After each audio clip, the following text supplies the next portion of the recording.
Do yourself a favor, Cupcake. Go back to that big, shiny house of yours and just forget me, okay? You can't. You already gave her a food-based nickname. That is your woman now.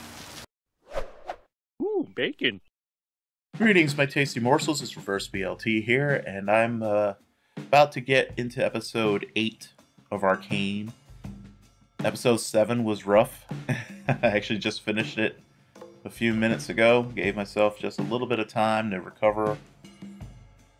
But that ending on the bridge, that was very rough. That was very rough. Echo and, or Lil Man and Jinx, or, you know, who once was Powder, basically fought to the death on that bridge while remembering themselves as childhood friends playing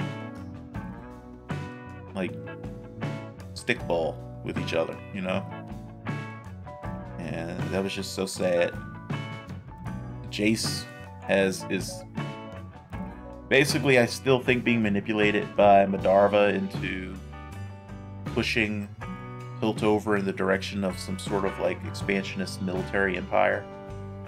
I think she's setting him up as a fall guy and plans to swoop in and take over after he is essentially removed, but not before he's managed to institute reforms that move the country or city in the direction she wants it to go in. Should we tell him? His journey is one of discovery. Besides, I find it amusing. She got a mysterious letter bearing what I think is the seal of her house, which leads me to believe that she's not from Piltover, but, you know, immigrated there and managed to rise to a position of extreme prominence. Caitlyn and Vi, who I think definitely are developing feelings for each other, and I'm here for it. They made it back to the city, well, to the Overcity, and thanks to Lil Man's sacrifice, were able to get into the city, it seems, and are presumably going to present the evidence of what really was going on to Jace. And hopefully he hasn't gotten so enthralled with the idea of military might through magic and everything that he will actually listen. Heimerdinger's off doing some clandestine Heimerdinger thing. And, what else? I feel like I'm missing something. I'm forgetting something. Oh yes, of course, one of the most important things that happened in the episode. Victor appears to have taken some interesting leap forward with his application of the Hex Tech to his physical condition by injecting himself with Shimmer while covered in runes and a special brace, it seems, and combining his blood directly with the source of the power. I still maintain a belief that he may have been the really powerful mage from the past. Maybe even the one, you know, definitely the one who saved Jace and his mom in the snow, if I'm right, of course. But I'm beginning to think more and more also that maybe he was the one that is in the picture books that Heimerdinger was remembering when he was talking about how he remembered the dangers of, or he witnessed the dangers of a power-mad mage in the past. I don't know, I just think there's so many reasons why you don't show someone's face in a narrative, and it is interesting to note, to the point where I even thought maybe he wasn't human, that they've not showed us this mage's face. Not in Heimerdinger's recollection, not in the picture books from the past, not in when the mage who seems similar to him saved Jace and his mom. We never get to see the person's face, and I think that's for a reason. But anyway, most likely I'm completely full of shit and I'm wrong, but let's find out what's going on in this episode. It's called Oil and Water, two things that don't mix, so I think we're referring to Zaun and Piltover here, I'm guessing. Let's find out. Hopefully it won't hurt as bad as episode 7 did, because man, though nothing was as bad as episode 3. Holy shit, episode 3 killed me. You'd give me a throne. I will give you the world, child, if you prove you can take it. Okay, so she comes from an aggressively expansionistic military empire. No wonder she seems to be willing to push Piltover that direction. What should we do with her? Is this her assistant? She won't make trouble for us. Strip her of her possessions and send her to the far colonies. I don't think your mom's planning on doing She's a that. symbol of the old regime. Kill her now. Only one must die. Is this show really gonna go there? I really thought she was just gonna like, gut this. Okay. Holy shit. A wolf has no mercy.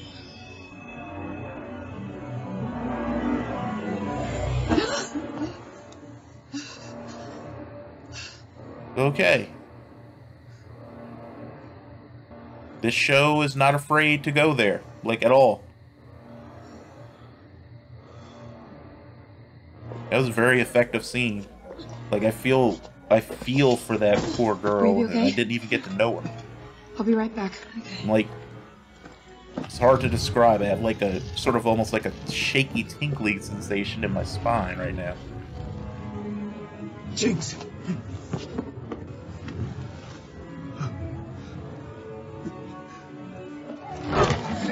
Jinx keeps trying to find ways to commit suicide. You notice that? It's like she flirts with it constantly. That scene did show that the Silco does care about her on some level. As he seemed to be kind of broken up about the feeling that maybe she might have died or was severely injured. I tell you, how did they get all of this out of a game where you just run around shooting people with magic and shit? You guys were telling me they basically don't really present any of the story in game, so I can't imagine like just writing that much lore that most players will never ever experience, that you could actually have enough to form the basis of an intricate, really well done show like this. Marcus is going to end up being remembered as a hero and a martyr. Sir, we secured the area. And he was the reason half the shit was happening. Back into the city. I believe I can save her. But the Yeah, but process at what will be cost? demanding. Sometimes death is a mercy. She can take it. Are you prepared to lose her? She won't die, Doctor. She can't. I understand. Please No. understand this is for your sanity. Fundamentally, love is a selfish emotion. I too Fundamental. once had a daughter. It's really is about how the person makes us feel. The fact that Silco we isn't can't taking lose risks. them. We can't Not a imagine life problem. without Wasn't here for him. you. Trying to make a You know, play, when I bud? asked my mates what Silco's up to, your Even after the names last first time. started their mouths. You aren't the only one dissatisfied with his performance. There's bigger fish than Silco.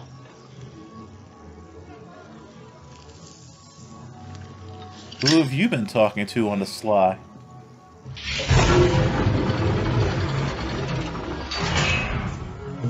You think she has like a fog machine set up just so she can make entrances like this?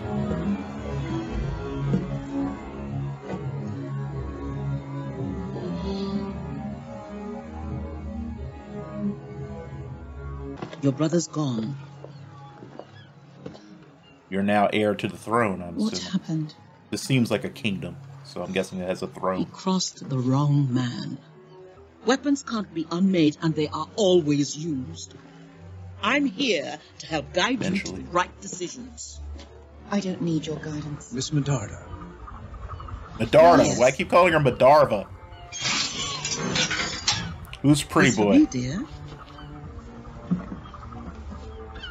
Alright, mom has big tastes, big appetite. I'm guessing she has a rotating We'll coterie of Present our case to pretty the young council men. tonight.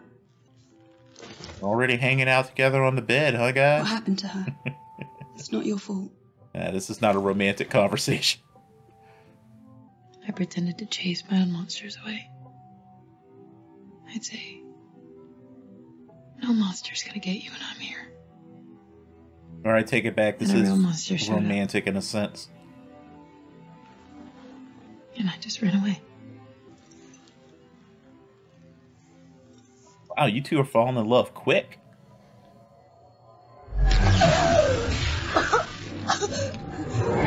Excellent transition. Man, if there was anything left of Powder, it probably won't be after this shit's over. I'm so sorry, Powder. Your sister is a genius. No! I understand this must be painful. No! I'm afraid it will only get worse. Yeah, there's definitely major attachment syndrome going on here. Whoever was in the comments that suggested that, spot on. Her absolute worst fear is being abandoned. She sees it in everything. The thing is, I don't understand why. Like, where did it come from? It's like, who... Is it just because their parents died when she was young? Because Vi was always there for her. She never abandoned her. What have you done? So it made the fear happen, you know? I saved her life. But at what cost, man? I need to know.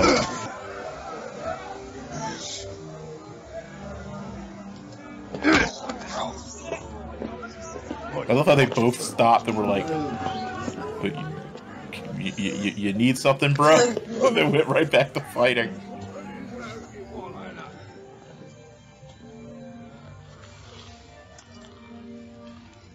No. Oh. That'd be $20. Huh? That's pretty cool. How the fuck did you do that? Get away from her. You kind of have to have prepped for a sleight of hand like that. Oh, ingenious. Though these blades seem improperly pitched. You're wrong. It's designed for the fissures. Oh, thank goodness. Oh, are you all right, lad? Yeah, I'm fine. I just sprained my ankle. That's all? Are you? That's a lucky motherfucker. It's just Heimerdinger now. The Elorian general, Sonam Palak, used to find ways to meet his enemies blindfolded. He said a man's mind hides behind his body. I think one of you guys mentioned ever Elorian tried this. as being warlike. You're Mel's mom. Among other things. Squeeze, child. You won't break it. I'm still forgetting I do the have name. other matters, Madara? The threat of the Undercity is Madarla? real. Darva. Your leadership. Damn it, Medarda. We may not be Noxus, but Piltover isn't as helpless as you think. We're no strangers to failure. What makes this the city of progress is that we keep trying until we get it right. So thank you for your advice, Mrs. Medarda. But I have a city to run. Wait. Alright. This show really just will go I see there. why this province and my daughter have fallen for you. You have the passion of youth. I have experience. That was very, very well done scene. Said they intend to Are delay all of those shipments white marked scars? things time to cool off. Jesus Christ, that woman's frightening. The sheriff betrayed us. We need better information. We need to act. Perhaps Marcus was operating independently. She can recognize her mother's words coming out of his He didn't mouth. have a peer. It's not what So I was wrong about Medarda. It's what he had to lose. I thought she was trying to Councillors, maneuver my him daughter has a unique into insight into our aggression so she situation. could take over, but Thank you. she seems to have genuinely just been interested in Councillors, protecting the city. This is Vi. She was born in the Undercity. They live in constant fear of the coordinated efforts of violent crime lords. One I man find it leads hard to these believe efforts. these people didn't know that. Silco. Maybe not the specific details, but how did they not know? They yielded no such level of organization. And who led these investigations? Marcus. What does the Silco even want from us? He believes the Undercity should be independent. He calls it the Nation of Zorn. You want to negotiate with him? It may be the only way to avoid further bloodshed. This is insane. Did you learn nothing? You can't talk to him. He hates you. Everything you stand for. He will never back down. If you accept their independence. Forget it. I remember where your fancy damn door is. I can fix this. You can't. This is how things are, how they've always been. I was so stupid to think it could change. There must be something else we can do. Some other way. I'm confused. Did Vi want them to go to war? We tried, okay? It wasn't enough. Top side and bottom, oil and water. That's all there is. What about us? Oil and water. Wasn't meant to be. That's bullshit. Do yourself a favor, Cupcake. Go back to that big, shiny house of yours and just forget me, okay? You can't. You already gave her a food-based nickname. That is your woman now. I'm assuming you don't need that anymore.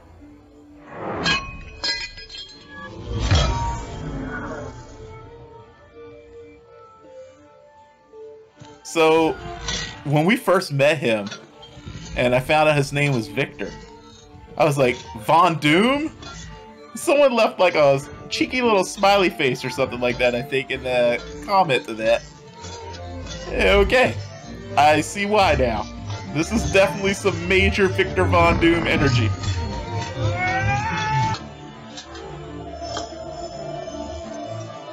You gonna augment your entire self?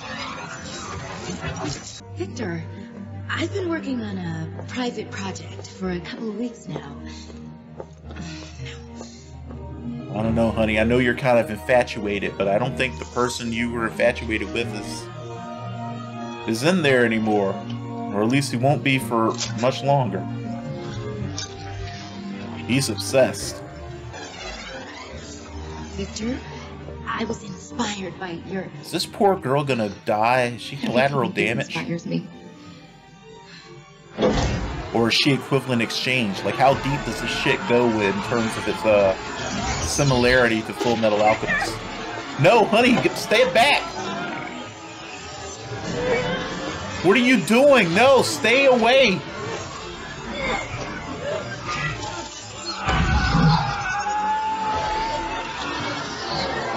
I mean, I already know the show will go there. It's proven it time and again now.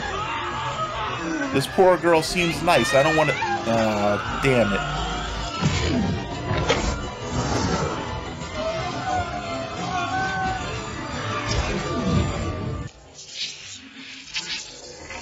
Are you happy now, motherfucker? Sky? No. That can't. What have you made, man? About to forge a Stormbreaker?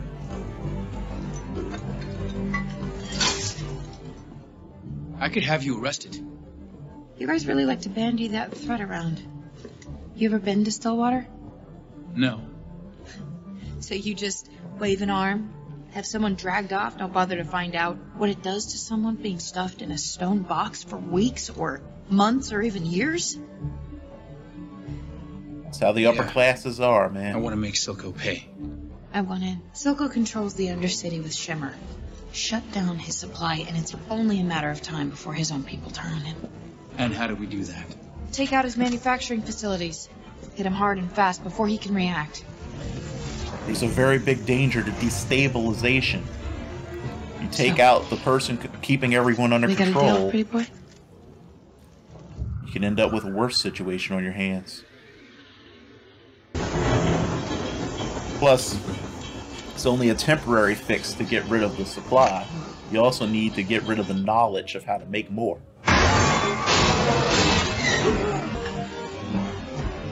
You might want to invest in some armor of some kind, buddy, if you're going to be going in doing frontline fighting.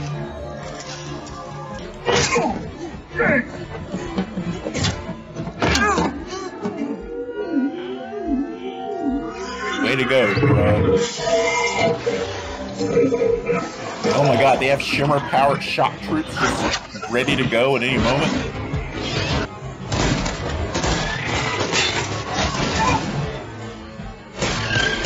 like someone looked at the Big Daddy from BioShock and said, how can we make these even more terrifying?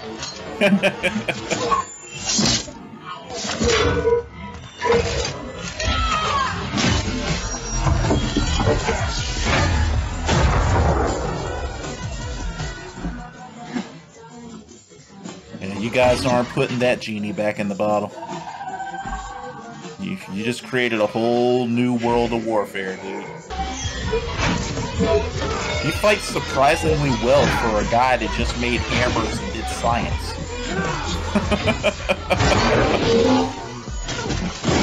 Hey, thing's got a shield?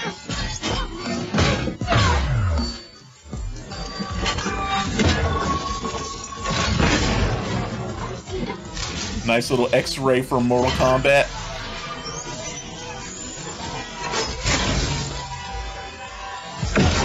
Dude, how many weapons did you put into this thing? It's a hammer, it's a gun, it's a shield generator. What the fuck does this thing not do? Does it Julian fries too?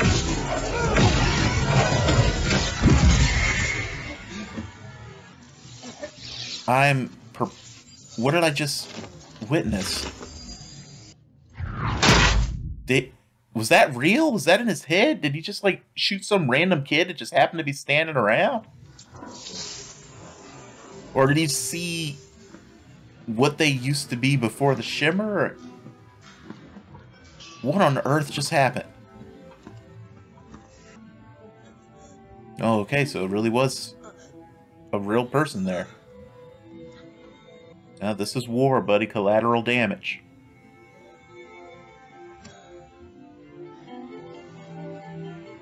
And these are your people too, man.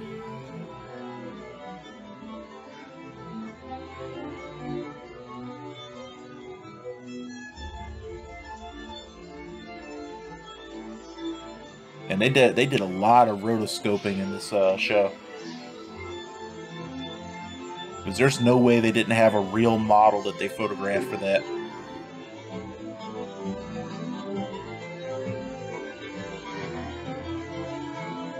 Hey, if you want somebody, you gotta go after them, damn it.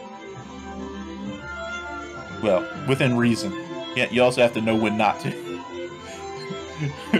Don't cross the line from being persistent to just being like a fucking creepy douchebag. But it is true that sometimes you gotta fight for love. Oh no.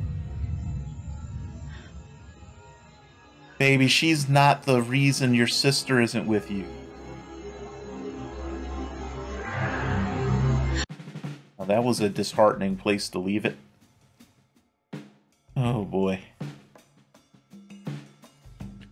And I'm going to assume that the glowy eyes were not just for effect, since she was pumped with a tremendous amount of shimmer in order to be rescued.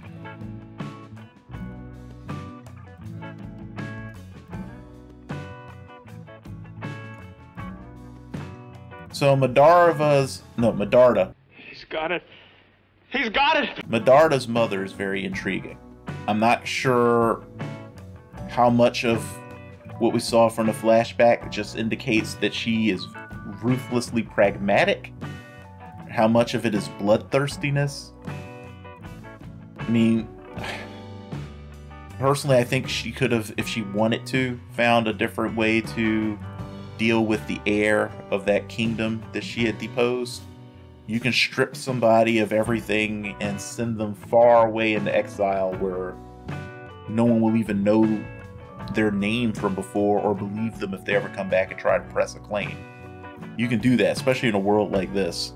And with the resources she appeared to have, she did that because it was the easiest solution available to her, not necessarily because it was the best solution available to her.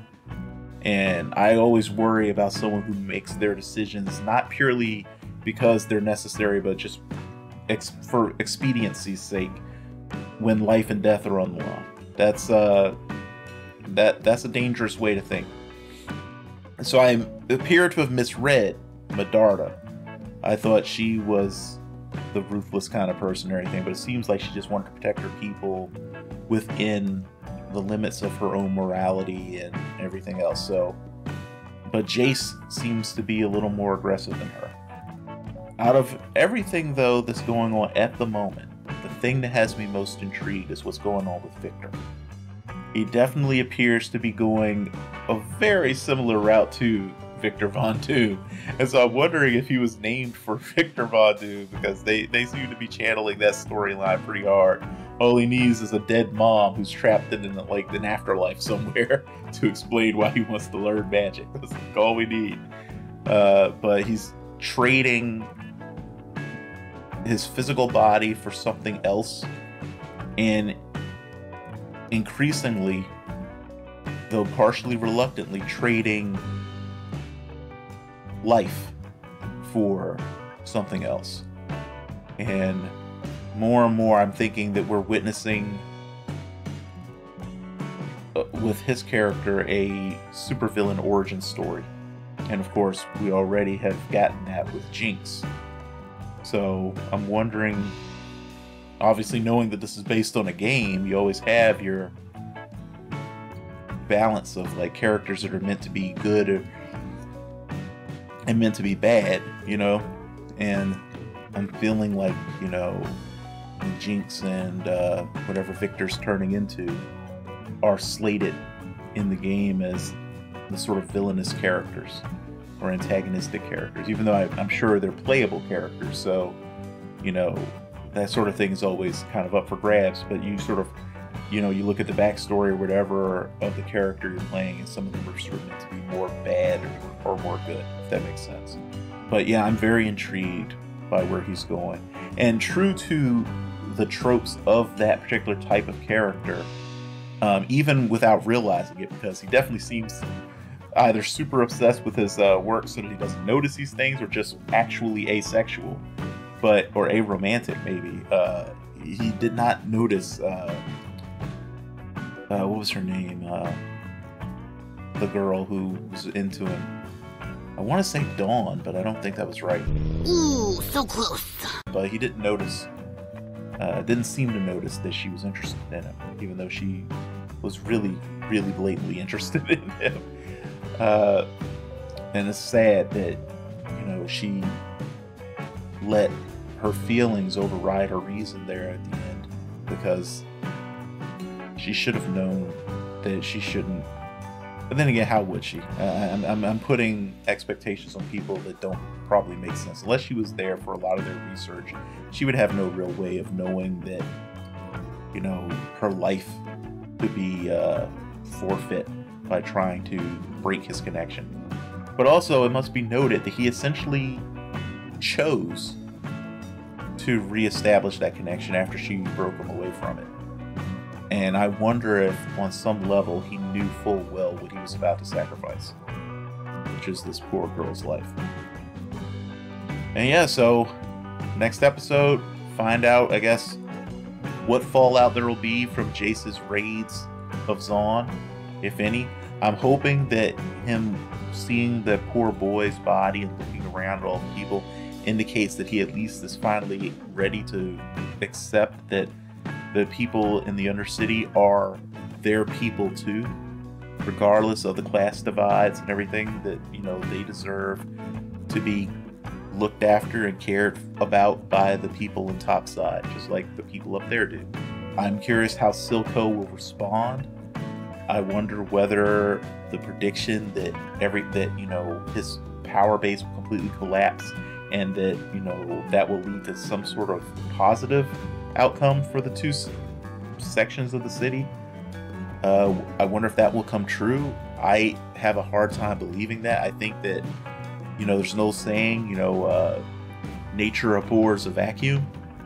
And I think that in the absence of him strong manning everybody down there into a cohesive and relatively peaceful organization, all that's going to end up happening is we're going to end up with a bunch of people vying for power, essentially warlords, and the situation will get even worse. Some will be more extreme than he was, others won't be as extreme, but either way, it'll be chaos and destruction that will at the very least spill over, I think, into Piltover, and might even just lead to full-scale open war between Zaun and Piltover, and also give the more aggressive elements up, topside, the excuse to just go ahead and come down there in force. And it also seems to be what Councilwoman Medarda's mom would prefer. So she might just be looking for an excuse to essentially annex Piltover and then send her forces down and just destroy Zaun completely. I don't know. Interesting to note that her hairstyle is very similar to Shorei's character. I wonder if they're kind of going with a consistency of this idea that these very martial kind of women have this similar hairstyle. It might also represent a generational thing, because you may notice that people from different generations, even as they age, they tend to kind of maintain similar styles with each other that are usually somewhat based in what was popular when they were young. So that might also just be just a really cool detail of sort of low-key world building. But yeah, so next time, also find out what Jinx is planning to do to poor Caitlyn. I'm still holding out hope for you, sweetie. I hope you can be saved. I really do. And find out what the fuck Victor has done to himself. I have a feeling that he's about to become something insane. And very powerful, because he seems to be wielding magic subconsciously right now. And I don't know what will happen once he starts thinking about all of the ramifications of what he may be able to do with that ability. Anyway, guys, let me know what you thought of this episode, and what some of your... Well, no, I mean... Yeah, I don't know where I was about to go with that. Anyway, just let me know what you guys thought of this episode, and do your best, as always. Stay safe, be well. I'm going to go ahead and get something to eat, and then I'm going to finish out this series. Hopefully, the finale won't break me completely. I already know, because the show has gone there and continues to go there and is utterly unafraid to go there, that the finale is going to hurt. I just hope that I can survive it. Anyway, guys, I will see you for the next one. Bye-bye.